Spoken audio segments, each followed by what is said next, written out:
क्या आप जानते हैं दुनिया की सबसे लंबी ट्रेन यात्रा कहाँ होती है?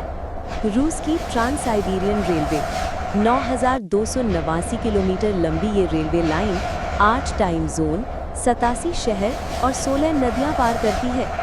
मॉस्को से लेकर प्रशांत महासागर तक का ये सफर चलता है पूरे 7 दिन और 7 रातों तक। इस लाइन को बनाने में लगे पूरे 25 साल। ये सिर्फ एक रेलवे नहीं बल्कि इंसानी इंजीनियरिंग का एक जीता जागता चमत्कार है।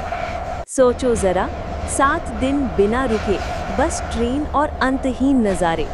अगर आप भी कभी इस ट्रेन में सफ़र करना चाहेंगे तो कमेंट में लिखो ट्रांस साइबेरियन ड्रीम।